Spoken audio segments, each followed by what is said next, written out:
ನಮಸ್ತೆ. ಈ ವರ್ಷದಲ್ಲಿ ನಮ್ಮ ಸಂಸ್ಕಾರ ವರ್ಕ್ಶಾಪ್ 6ರಿಂದ 16 ವರ್ಷದ ತನಕ ಏನು ಮಾಡ್ತಾ ಇದ್ವಿ, ಅದು ಏಪ್ರಿಲಲ್ಲಿ ಇವಾಗ ಬ್ಯಾಚ್ ಇದೆ. ಈ ಬ್ಯಾಚ್ ಕಂಪ್ಲೀಟ್ ಆದಮೇಲೆ ಮತ್ತೆ ಅಡ್ಮಿಷನ್ಸ್ನ ನಾವು ತಗೊಳ್ತಾ ಇಲ್ಲ. ಮಕ್ಕಳಿಗೆ ಜನವರಿಯಲ್ಲಿ ಬಂದಿರೋರು ಮತ್ತು ಏಪ್ರಿಲಲ್ಲಿ ಬಂದಿರೋರು ಮಾತ್ರ ನಮ್ಮ ಭಾವನೆಗಳಿಗೊಂದು ಶಾಲೆಯಲ್ಲಿ 1 ವರ್ಷದ ಜರ್ನಿಯನ್ನು ಮಾಡ್ತಾರೆ.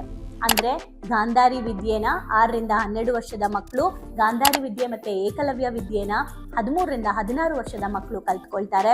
ಅದರ ಜೊತೆ ಯೋಗ, ಹನುಮಾನ್ ಯೋಗ ಆ್ಯಂಡ್ ಪ್ರಾಣಾಯಾಮಗಳಾಗಿರ್ಬೋದು, ಬ್ರೈನ್ ಎಕ್ಸಸೈಸ್ ಆಗಿರ್ಬೋದು, ಹಾಗೆ ಭಕ್ತಿ ಮಾರ್ಗ, ಭಜನೆಗಳಾಗಿರ್ಬೋದು, ಶ್ಲೋಕಗಳಾಗಿರ್ಬೋದು, ಅಗ್ನಿಹೋತ್ರದ ಬಗ್ಗೆ ಆಗಿರ್ಬೋದು, ಎಲ್ಲದ್ರ ಬಗ್ಗೆ ತಿಳ್ಕೊಳ್ಳೋದ್ರ ಜೊತೆಗೆ ಕನಸುಗಳನ್ನು ಹೇಗೆ ಕಾಣಬೇಕು, ಅದನ್ನು ಯಾವ ರೀತಿ ಸೆಟ್ ಮಾಡಬೇಕು ಆ್ಯಂಡ್ ಯಾವ ಥರ ನಾವು ನಮ್ಮ ಲೈಫಲ್ಲಿ ಒಂದು ಮಹತ್ವಾಕಾಂಕ್ಷೆಯಿಂದ ಬದುಕಬೇಕು ಅನ್ನೋದನ್ನು ಮಕ್ಕಳು ತಿಳ್ಕೊಳ್ತಾರೆ. ಮಕ್ಕಳ ಒಂದು ಲೈಫು ಎಕ್ಸಾಮ್ ಭಯ ಇಲ್ಲದೆ, ಪಬ್ಲಿಕ್ ಮುಂದೆ ಮಾತಾಡೋಕ್ಕೆ ಭಯ ಇಲ್ಲದೆ ಧೈರ್ಯವಾಗಿ ಅವ್ರ ಜೀವನನ ಮಾಡೋದನ್ನು ಕಲಿತಾರೆ.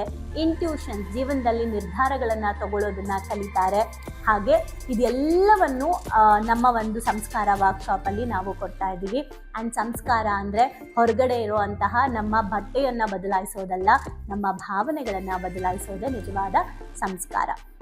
ಹಾಗಾಗಿ ಈ ವರ್ಷದ ಕೊನೆಯ ಅಡ್ಮಿಷನ್ ಸ್ಟಾರ್ಟ್ ಆಗಿದೆ. ಈ ಮಾರ್ಚ್ ತಿಂಗಳು ಕಂಪ್ಲೀಟ್ ಆದಮೇಲೆ ಈ ವರ್ಷ ಮತ್ತೆ ಅಡ್ಮಿಷನ್ಸ್ ನಾವು ತಗೋತಾ ಇಲ್ಲ. ಸೊ ಈಗಲೇ ನೀವು ನಿಮ್ಮ ಮಕ್ಕಳ ಸೀಟ್ನ ಬುಕ್ ಮಾಡ್ಕೊಳ್ಳಿ. ಆ್ಯಂಡ್ ಯಾರೆಲ್ಲ ಡಿವೈನ್ ಕಮ್ಯುನಿಟಿಯಲ್ಲಿದ್ದೀರಾ ಅವರಿಗೆ ಈ ಒಂದು ವರ್ಕ್ಶಾಪ್ ಬಹಳ ಕಡಿಮೆ ಚಾರ್ಜಲ್ಲಿ ಸಿಗುತ್ತೆ. ಬಿಕಾಸ್ ನೀವು ಆಲ್ರೆಡಿ ನಮ್ಮ ಕಮ್ಯುನಿಟಿಯಲ್ಲಿ ಇರೋದ್ರಿಂದ ನೀವು ನಿಮ್ಮ ಕಮಿಟ್ಮೆಂಟ್ನ ಕೊಡ್ತಾ ಇರೋ ಕಾರಣ. 1 ವರ್ಷದ ಕಮಿಟ್ಮೆಂಟ್ ಯಾರು ಕೊಡ್ತಾ ಇದ್ದಾರೆ ಅವರ ಮಕ್ಕಳಿಗೆ ಡಿಸ್ಕೌಂಟ್ಸ್ ಇರುತ್ತೆ. ಹಾಗೆ ಪೇರೆಂಟಿಂಗ್ ವರ್ಕ್ಶಾಪ್ ಕೂಡ ಅವರಿಗೆ ಫ್ರೀ ಇರುತ್ತೆ.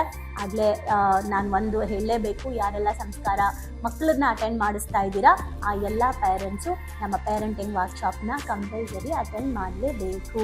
ಸೊ ಇಷ್ಟು ಹೇಳ್ತಾ ಈ ವರ್ಷಕ್ಕೆ ನಿಮ್ಮ ಮಕ್ಕಳಿಗೆ ಸ್ಕೂಲ್ ಅಡ್ಮಿಷನ್ ಮಾಡಿಸೋದ್ರ ಜೊತೆಗೆ ಆಧ್ಯಾತ್ಮಕ್ಕೂ ಅಡ್ಮಿಷನ್ ಮಾಡಿಸಿ.